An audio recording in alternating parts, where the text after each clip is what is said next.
성경 말씀 시편 17편 14절로 15절입니다. 제가 봉독해 드립니다. 여호와여, 금생에서 저희 분깃을 받은 세상 사람에게서 나를 주의 손으로 구하소서. 그는 주의 제물로 배를 채우심을 입고 자녀로 만족하고 그 남은 산업을 그 어린아이들에게 유전하는 자니이다. 나는 의로운 중에 주의 얼굴을 보리니 깰 때에 주의 형상으로 만족하리이다. 아멘. 할렐루야. 주님을 찬양합니다. 오늘 말씀의 제목은 깰 때에 주의 형상으로 만족하리이다라는 제목으로 여러분에게 말씀을 드리겠습니다. 지난주쯤에 저의 이목을 끄는 뉴스가 있었습니다. 뭐냐면은 여러분 이 사람 아시는지 모르겠어요. 넥슨이라고 하는 회사가 있습니다. 이 회사의 김정주 회장이거든요. 이 사람의 사망 소식이 아주 뉴스에 톱으로 전해졌습니다. 안타깝게도 지금 언론에 나오는 바에 의하면은 자살한 것으로 보입니다. 나이가 54세, 대단히 젊죠. 이 김 회장은 여러분 아시다시피 굉장히 성공한 사람입니다. 게임 산업으로 성공한 인물로서 우리나라의 IT나 벤처 업계에서는 입지전적인 인물로 알려져 있습니다. 자수성가한 아주 대표적인 케이스죠. 모든 면에서 천재적이었고요. 그리고 우리나라의 마치 그 스티브 잡스 같은 그런 인물로 평가받습니다. 그가 남긴 재산이 무려 15조입니다. 15조. 앞으로 남은 유가족들이 그 유산을 받기 위해서 내야 될 상속세가 한 8조 정도 된다고 그래요. 이래저래 다 뜯기고 안개처럼 없어지고 마는 거죠. 한 사람이 평생 일군 재산을 그 사람이 죽었다는 이유 하나만으로 60%를 빼가니까 일반 사람은 한 40-50% 내면 되지만은 이런 대주주 같은 경우는 서텍스까지 붙어가지고 60%를 내야 돼요. 재산의 60%가 나한테 그냥 넘어가는 거지. 여러분 1조 조 단위로 얘기하면 우리 같은 사람들은 저와 여러분은 감이 안 와요. 왜? 이런 돈을 가져본 적이 없으니까. 여러분 벌써 표정 하나 안 변하잖아요. 벌써. 왜? 그게 뭔지 모르니까. 1조? 상상이 안 되거든. 옛날에 정치인들 그 뇌물 줄 때 옛날에 뭐 차떼기 같은 거 할 때 그런 얘기 있었잖아요. 사과 상자 한 박스에 거기에 현금을 꽉꽉 집어넣으면 한 5억이 들어간다는 거예요. 5억이. 그러면 그 사과 상자에 돈을 채워가지고 5천억을 만들려면은 상자가 1000개가 있어야 되죠. 5억짜리 상자가 1000개가 있어야 돼. 그러면 1조 만들려면 어떻게 돼? 2000개가 필요해요. 그러면 15조를 만들려면은 현금이 가득 든 사과 상자가 3만 개가 필요합니다. 3만 개. 여러분의 집의 방구석에 그 상자 한 100개나 들어가겠어요? 모두가 부러워할 만한 성공 스토리, 사회적으로도 유명한 이런 셀럽들이 우울증의 고통을 이겨내지 못하는 거죠. 죽고 싶다는 겁니다. 누가복음 12장 15절에 사람의 생명이 그 소유에 넉넉한 데 있지 아니하니라. 이 말씀이 뼈에 사무치도록 들려요. 진리죠, 진리. 성경이 진리를 얘기해 주고 있어요. 사람의 생명이 그 소유에 넉넉한 데 있지 않다. 아멘이십니까? 아멘. 그렇습니다. 사람의 생명이 소유에 있는 게 아니에요. 내가 곧 길이요 진리요 생명이다. 아멘. 오직 예수 그리스도께 우리의 생명의 근원이 있는 거죠. 아멘. 생명 주께 있네. 소망 주께 있네. 구원 주께 있네. 사람들은 누군가 젊은 나이에 암에 걸리거나 뭐 요새 30대에 치매가 오고 40대에 뇌졸중에 걸리고 뭐 이런 경우도 많다고 하니까 어떻게 그럴 수 있을까 이런 반응을 보이기도 하죠. 마찬가지로 남이 보기에 별 걱정이 없어 보이는 사람들 중에 공황장애가 있고 무슨 우울증이 있고 이러면은 쉽게 이해를 못해요. 특별히 이렇게 김정주 회장 같이 이렇게 엄청난 성공과 부를 이룬 사람이 죽고 싶다, 우울증으로 괴로워하는 것을 보면은 이거 믿어지지가 않는 거죠. 근데 의외로 이런 사람이 상당히 많아요. 굉장히 많습니다. 이 사람 누굽니까? 테드 터너, CNN을 창립한 창업주죠. 뭐 자선 사업가로도 유명하는데 뭐 이 사람은 재산이 뭐 아마 거의 100조 가까이 될 거예요. 어마어마한 재산을 가진 사람이 이 사람이. 근데 공식 석상에 나와서 뭐라고 얘기했는지 아세요? 나는 매일 권총으로 내 머리를 쏘고 싶다. 실제 이 사람이 한 말이에요. 나는 권총으로 매일 내 머리를 쏘고 싶다는 거야. 죽고 싶다는 거지. 이 테드 터너 회장의 옆에 있는 이 부인이 제인 폰다, 유명한 세계적인 여배우 아닙니까? 세계적인 미인이죠. 이렇게 돈이 있고 세계적인 미녀를 옆에 끼고 있어도 매일 권총으로 자기 머리 쏘고 싶다는 거야. 이 여자 누굽니까? 엘리자베스 테일러. 세계 최고의 미녀라고 불리는, 지금은 죽었지만은 만인의 연인이었고, 미녀 하면은 리즈 테일러를 뽑는 거 아닙니까? 근데 이 여자도 평생 우울증에 시달려가지고 약으로 살은 거 아니에요? 우울증 환자의 상당수가 약물의 도움으로 겨우 버틴다고 합니다. 사실 우울함이라고 하는 것은 본래 인생 전반에 깔려있는 진실이죠. 인생은 결국 세 가지 방향을 향해서 갑니다. 첫 번째 죽음을 향해서 가죠. 그다음 두 번째 허무를 향해서 가요. 허무. 세 번째 이별을 향해서 갑니다. 이별. 예수 안 믿는 사람에게는 우울함이 온다는 게 크게 이상한 게 아니에요. 왜? 예수를 모르는데. 죽음, 허무, 이별, 이게 인생의 어떤 큰 방향이니까 우울한 거죠.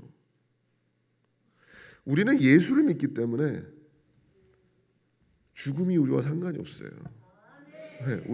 우리는 죽음이 아니라 영원한 생명으로 가고 있잖아요. 우리는 부활로 가고 있지 않습니까? 부활로 간다고. 허무, 이것도 우리하고 상관이 없어. 우리는 이 영원한 가치를 붙들고 있으니까. 네. 세 번째 이별도 우리하고 상관이 없어요. 왜? 우리는 영원한 천국에서 같이 살 거니까. 여러분 이거 믿으셔야 됩니다. 이거 확실히 믿어야 됩니다. 할렐루야. 이 소망이 없으면은 아무리 인생에서 큰 것이 일어났어도 그 허망함의 무게에 짓눌릴 수밖에 없어요. 짓눌릴 수밖에 없어요. 우리는 예수 그리스도의 영원한 생명을 얻었음에 감사하면서 세상의 허망함을 아래로 내려다볼 수 있는 그런 여유를 가져야 됩니다. 이 김종주 회장이 생전에 예수를 믿고 진리를 발견했다면, 천국이 있고 내세를 믿었다면 아마 인생이 달라졌을 겁니다. 참 이 사람 재능도 많고 똑똑하고 팔방미인인 그런 사람이거든요. 예술에도 조예가 깊고 뭐 어릴 때 천재 바이올리니스트고 막 이랬던 사람이에요. 그러니까 다방면에 재능이 많은데 예술을 온전히 붙들지 못했던 거죠. 여러분 어떤 인생관을 갖고 살고 계십니까? 하나님께서 구약에 보면은 그 광야의 절망 가운데 헤매고 있는 하갈이라고 하는 한 여인에게 이렇게 물으셨지 않습니까? 하나님이 그녀에게 나타나서 하갈아, 내가 어디서 왔으며 어디로 가고 있느냐 이렇게 묻고 있다고. 여러분의 인생은 그냥 주어진 게 아니거든요. 하나님이 섭리 가운데 여러분을 이 세상에 보내신 겁니다. 육신은 낡고 후패하지만은 진정한 생명은 우리 육신에 있는 게 아니라 우리 영혼에 있는 겁니다. 우리가 예수를 믿게 되면은 나의 생명이 소유에 있는 것이 아니라 하나님께 그 근원이 있다는 것을 알게 돼요. 여러분의 인생에 대한 갈망과 갈증은 언뜻 보면은 내가 가지지 못한 것, 내가 이루지 못한 것에 대한 갈망으로 보이지만은 사실은 그렇지가 않습니다. 깊이 파고 들어가 보면은 우리 영혼의 갈망이 거기에 자리하고 있어요. 에덴 동산에서 하나님을 잃어버리고 방황하기 시작한 그 순간부터 모든 인생들은요, 결국 하나님께 돌아가지 않고는, 하나님 품으로 귀속되지 않고는 절대 진정한 안식을 얻을 수가 없어요. 여러분 이 세상에 진정한 만족이 있습니까? 행복이 있어요? 정말 영원한 게 이 세상에 있어요? 오직 하나님께만 참된 것이 있고 영원한 것이 있는 줄로 믿으십니다. 여러분 이 세상에서 만족을 기대하지 마세요. 사도 바울이 빌립보서에서 자기는 어떤 상황에서도 만족하며 사는 비결이 있다고 선언을 하고 있습니다. 나는 어떤 상황에서도 만족하며 산다. 그 비결을 나는 갖고 있다. 빌립보서 4장 11절에 내가 궁핍함으로 말하는 것이 아니라 어떠한 형편에든지 내가 자족하기를 배우노니 내가 비천에 처할 줄도 알고 풍부에 처할 줄도 알아 모든 일에 배부르며 배고픔과 풍부와 궁핍에도 일체의 비결을 배우노라. 어떤 처지와 상황 속에서도 하나님 안에서 만족할 수 있는 경지에 도달했다는 것입니다. 바울이 천성적으로 그런 사람이라서 그게 가능한 게 아니에요. 그가 예수를 만나고 가치관이 변했기 때문에 가능한 겁니다. 그는 예수를 만나기 전에는 스스로 자랑으로 여겼던 모든 것이 예수를 만나고 나니까 그게 다 헛된 거다 이거예요. 빌립보서 3장 7절에 그러나 무엇이든지 내게 유익하던 것을 내가 그리스도를 위하여 다 해로 여길 뿐더러 또한 모든 것을 해로 여김은 내 주 그리스도 예수를 아는 지식이 가장 고상함을 인함이라. 예수 믿기 전에 바울은 나는 베냐민 집하고 나는 유대인이고 나는 바리새인 중에 바리새인이고 나는 율법으로서 흠없는 사람이고 나는 로마 시민권자고 누가 봐도 부러워할 만한 그런 스펙을 가진 사람이었지만은 그런 조건들은 예수를 만나고서 다 헛된 것이라는 걸 깨달았던 것이에요. 그는 세상 것들에 대한 집착과 미련을 내려놓고 나서야 비로소 주님 한 분만으로 만족한 삶을 누릴 수 있었던 겁니다. 세상 사람들은 인간의 명예와 물질과 권력이 절대 인간을 만족시킬 수 없고 진정한 행복을 가져다 주지 못한다는 것을 모르기 때문에 죽을 때까지 그것을 붙들고 있는 거예요. 그러나 바울은 세상의 것들이 얼마나 허망한 줄을 깨닫고 오직 주님만이 내 영혼의 갈망을 채우시고 주 안에서만이 평안과 안식을 누릴 수 있음을 깨달았던 것입니다. 여러분, 우울증을 겪고 자살하는 사람들을 보면은 대부분의 삶에 대한 애착을 잃어버린 사람들이 많습니다. 우리가 사는 동안에 삶의 의미를 알아야 되고 여러분이 삶의 의미를 알고 살아야 되고 하나님이 계시기에 내가 있다는 것을 여러분 깨달아야 돼요. 하나님의 부르심과 그 콜링 속에 내가 있다는 걸 아는 사람들은 삶의 의미를 아는 사람들이죠. 그걸 알고 살아야 되고 또 삶에 대한 애착이 있어야 돼요. 근데 더 이상 살아서 뭐하냐 이런 식으로 가면 문제가 있는 거죠. 바울은 세상 앞에서 이렇게 선포했습니다. 빌립보서 4장 13절에 우리 다 함께 읽어봐요. 시작. 내게 능력 주시는 자 안에서 내가 모든 것을 할 수 있느니라. 아멘. 이 바울은 삶을 지속하고 이겨낼 수 있는 능력을 끊임없이 예수님께 공급받았던 사람이에요. 그렇기 때문에 나는 모든 것을 할 수 있다. 누구 안에서? 예수 안에서. 그는 가난에 처했어도 고난을 당했어도 한 번도 그 사실을 의심하지 않았어요. 바울은 복음을 전하면서 온갖 핍박과 위기 속에서도 하나님이 나에게 그것을 이길 능력을 넉넉히 주셨음을 고백하고 있는 것입니다. 어떤 상황이 와도 나는 이길 수 있다. 왜? 내게 능력 주시는 자 안에서 나는 모든 것을 할 수 있다. 고린도후서 6장 10절에 근심하는 자 같으나 항상 기뻐하고 가난한 자 같으나 많은 사람을 부유하게 하고 아무것도 없는 자 같으나 모든 것을 가진 자로다. 이런 말을 바울이 했다는 것은 바울이 정신승리한 게 아니고 바울이 자신의 욕망을 막 억지로 막 눌러가면서 만족하는 사람이 아니고 그리스도 안에서 영혼의 모든 요구를 채웠기 때문에 예수님 한 분만으로 충만을 경험했기 때문에 이런 말을 하는 겁니다. 우리가 예수를 믿는다 하면서 우리가 이런 경지에 이르지 못하면은 우리가 고난과 핍박을 이겨낼 수가 없어요. 여러분, 세상의 유혹을 견딜 수 없어요. 하나님 한 분만으로 만족할 수 없는 겁니다. 우리가 신앙생활하는 이유는 바로 이런 능력을 얻기 위해서 하는 거예요. 이 세상 것에 집착하지 않고 사람을 의지하지 않고 오직 주님만 믿고 신뢰할 수 있을 때 여러분이 참된 충만을 경험할 수 있습니다. 그래서 고린도후서 3장 5절 우리 함께 읽읍시다. 시작. 우리가 무슨 일이든지 우리에게서 난 것 같이 생각하여 스스로 만족할 것이 아니니 우리의 만족은 오직 하나님께로서 났느니라. 아멘. 할렐루야. 이거 연속해서 한번 쭉 나중에 되짚어 보시면서 이 말의 의미가 뭔가를 깨달으셔야 됩니다. 여러분 어제 이 북클럽 여러분 잘 들으셨죠? 거기서 제가 그 팀 켈러의 책을 보면서 눈에 띄는 부분이 있어서 여러분에게 소개를 해드립니다. 야곱의 이야기인데요. 여러분 야곱을 여러분 잘 아시지 않습니까? 형의 장자권을 빼앗고 가족과 생이별을 해야만 했던 도망자 신세가 되야만 했던 야곱. 그는 오로지 하나님의 약속 하나만을 붙들고 삼촌 라반의 집으로 갔습니다. 삼촌의 집에는 삼촌의 두 딸이 있어요. 여러분이 잘 아시는 레아와 라헬이 있었습니다. 후에 이들이 다 야곱의 부인이 되죠.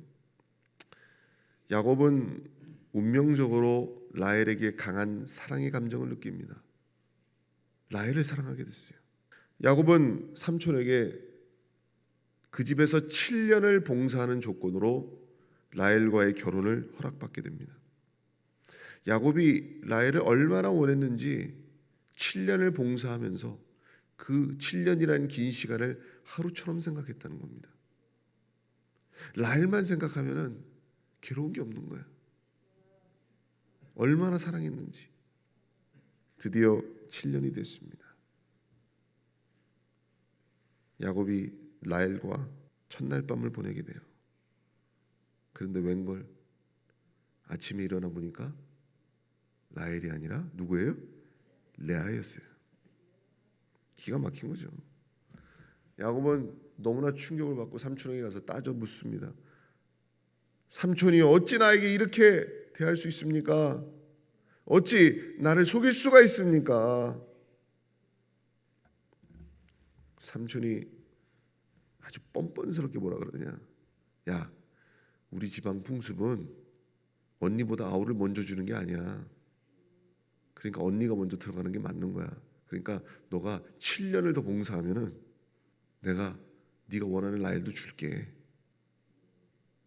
이렇게 된 거예요. 이 사건에서 우리는 짧은 성경 한 구절에 우리는 주목하게 됩니다. 창세기 29장 25절. 이거 잘 보세요, 여러분. 우리 함께 읽어봅시다. 시작. 야곱이 아침에 보니 레아라. 뭐라고요? 야곱이 아침에 보니 누구라고요? 레아라. 이 팀 켈러가 뭐라 그러냐? 이 장면이 에덴 동산 이후로 인류가 경험하는 인생에 대한 환멸의 축소판이다.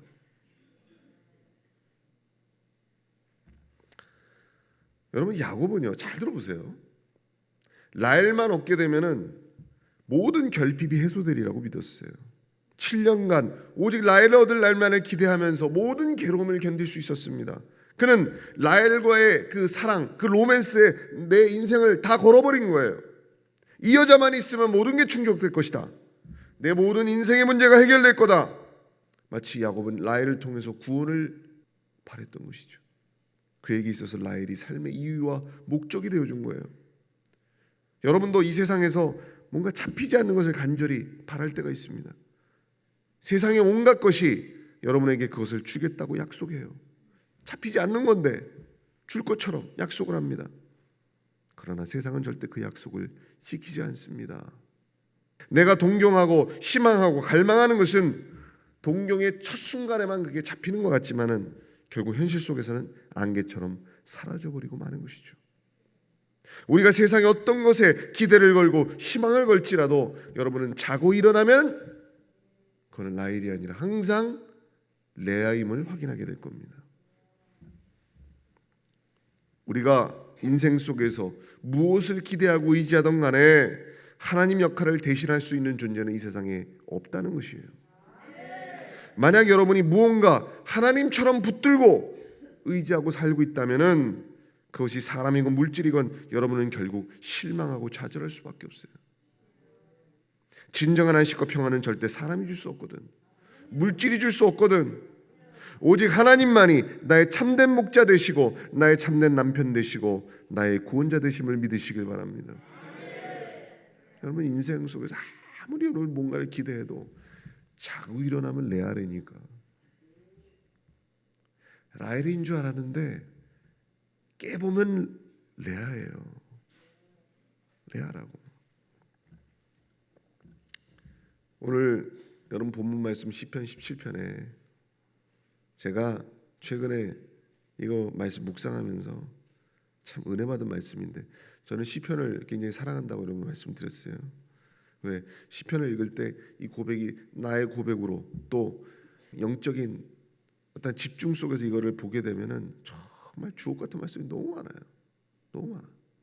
한 구절 한 구절이 기가 막힙니다. 살아서 움직이는데, 이 17편의 말씀 여러분이 나중에 이제 집에 가서, 제가 엊그제 이제 어제죠, 밴드에게 올려놨습니다. 17장 전체를 1절부터 쫙 한번 나중에 읽어보시길 바랍니다. 시편 17편 14절에 제가 읽습니다. 여호와여, 금생에서 저희 분깃을 받은 세상 사람에게서 나를 주의 손으로 구하소서. 그는 주의 제물로 배를 채우심을 입고 자녀로 만족하고 그 남은 산업을 그 어린 아이들에게 유전하는 자니이다. 자, 이 말이 뭡니까? 다윗이 하는 기도예요. 이게 뭐라고 기도를 하느냐? 하나님, 금생에서, 이게 뭐예요? 현세에서 저희 분깃을 받은 세상 사람에게서 나를 구해달라. 그러니까 이 세상에서 자기 몫을 다 챙기는 사람들에게서부터 나를 구해달라. 이게 무슨 얘기입니까? 분깃이 뭐예요? 분깃이라고 하는 것은 내가 받을 몫을 분깃이라고 그래요. 그러니까 여러분이 회사에서 열심히 일하고 월급 받잖아요. 그게 여러분의 분깃이에요. 왜? 당당하게 받을 수 있는 나의 몫이니까. 여러분이 부모의 유산이 있다. 그러면 부모 유산 여러분 받을 자격이 있잖아요. 그러면 그건 여러분의 분깃이라 그래요. 정당한 나의 몫이지. 그게 분깃이에요. 그러니까 이 세상에서 자기 몫을 다 챙기는 사람에게서 날 구해달라는 거예요. 이게 무슨 소리입니까? 여기 보면은 뭐라고 얘기해요? 자녀로 만족하고 그 유산을 자녀에게 물려주는 사람들. 이게 다 인생의 행위들 아니에요? 모든 사람이 다 이렇게 사는 거 아니에요? 근데 다윗은 그런 사람들에게서부터 나를 구해달라 그런단 말이에요. 그런 사람들은, 다윗은 뭐냐면 그러니까 세상 사람들이라고 얘기하거든요. 세상 사람에게서. 다윗은 자기와 분리시키는 거예요. 세상 사람에게서 나를 구해달라. 이 세상에서 저들은 자기 분깃을 다 누려도 그것이 저들이 누리는 것의 전부다 이거예요. 세상을 목적으로 살다가 세상과 함께 사라져가는 인생들을 얘기하고 있는 거예요.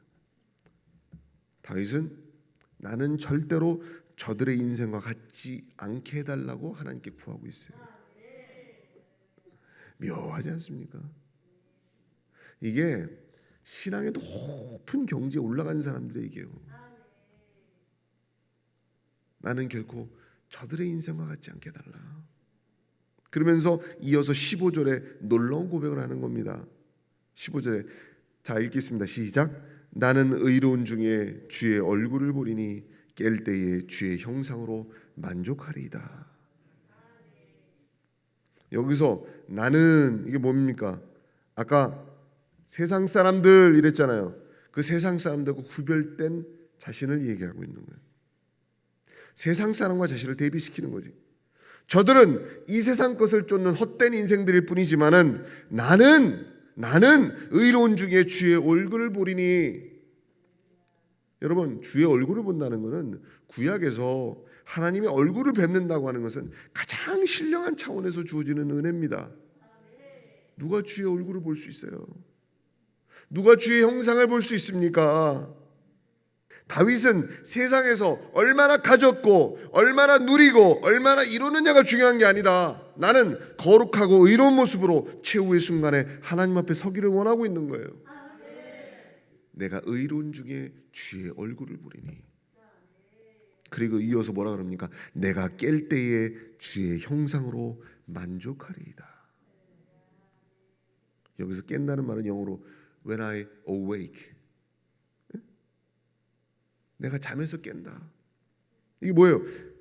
다윗 자신이 세상의 잠에서 깨어났음을 증거하고 있는 것이고, 이게 깊이 이 의미의 끝에 다다라 보면 뭐냐? 궁극적으로 마지막 부활에 대한 초월적 암시를 내포하고 있어요. 이 다윗의 말 속에 부활이 들어가 있다고. 여러분, 앞에서 야곱은 그 라헬과의 꿈 같은 하룻밤을 보내고 나서 아침에 딱 깨니까 뭐가 있었어요?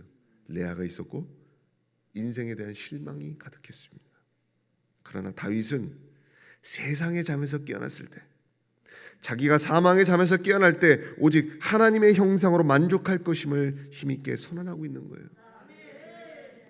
여러분, 오직 하나님의 얼굴을 구하는 자만이 인생의 잠에서 깰 때 결코 실망하지 않을 수 있습니다. 라헬의 얼굴도 아니고 레아의 얼굴도 아니고 여러분이 빛 대신 주님의 형상을 구하시길 바랍니다. 거기에 참된 평안과 구원이 있는 거예요. 여러분, 이 17편의 말씀은 여러분이 잘 아시는 복음성가 나는 믿음으로의 가사가 되어준 유명한 말씀이에요. 나는 믿음으로 주 얼굴 보리니 아침에 깰 때에 주 형상에 만족하리. 나 주님 닮기 원하네 믿음으로 주 얼굴 보리라. 이 복음성가를 여러분 부르시면서 이게 시편 17편의 얘기인지를 아는 사람 별로 많지가 않아요. 아침에 깰 때에 주 형상에 만족하리. 야곱은 실망했지만 여러분 그러면 안 된다 이 말이에요. 라헬의 얼굴을 구하는 자는 반드시 실망하게 될 겁니다. 이 세상에서 사람에게 기대를 걸고 이 세상에서 물질과 소유의 기대를 걸고 이 세상에 여러분이 이상으로 삼는 그 무엇에 기대를 걸동안에 그것은 다 실망으로 끝날 수밖에 없지만 여러분이 하나님의 얼굴을 구하면 절대로 실망하지 않게 될 거예요. 여러분이 최후의 순간에 여러분이 죽음의 잠에서 깰 때에 여러분 앞에 누가 있느냐가 중요해요. 예수님이 계셔야죠. 할렐루야.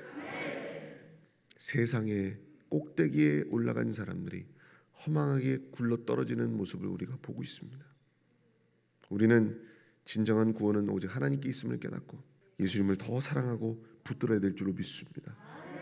시편 16편 11절에 주께서 생명의 길로 내게 보이시리니 주의 앞에는 기쁨이 충만하고 주의 우편에는 영원한 즐거움이 있나이다.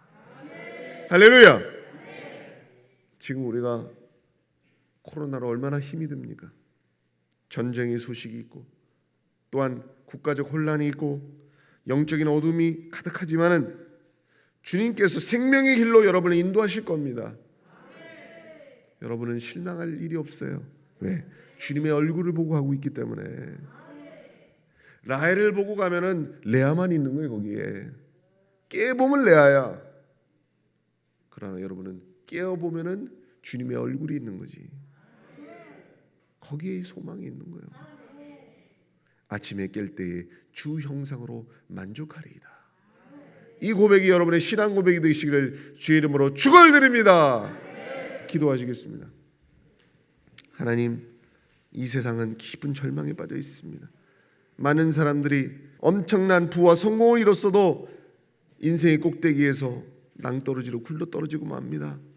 아버지 하나님, 인생을 동경하고 인생을 집착하고 살지만은 그러나 그것은 결국 잡히지 않은 안개와 같은 것일 뿐이고 그 끝에는 실망과 좌절만 있을 뿐입니다. 우리는 오직 하나님의 얼굴을 바라보고 하나님의 영광을 구해야 됩니다. 그래야 우리가 잠에서 깰 때에 주님의 형상으로 만족하게 될 것입니다. 진정한 구원이 어디 있고 진정한 생명이 어디 있는가를 우리가 바로 깨닫고 살게 하여 주시옵소서. 그래서 인생의 끝에서 당당하게 아버지 주님 앞에 설 수 있는 우리 모두가 되게 하실 줄로 믿사오며 예수님의 이름으로 기도하옵나이다. 아멘.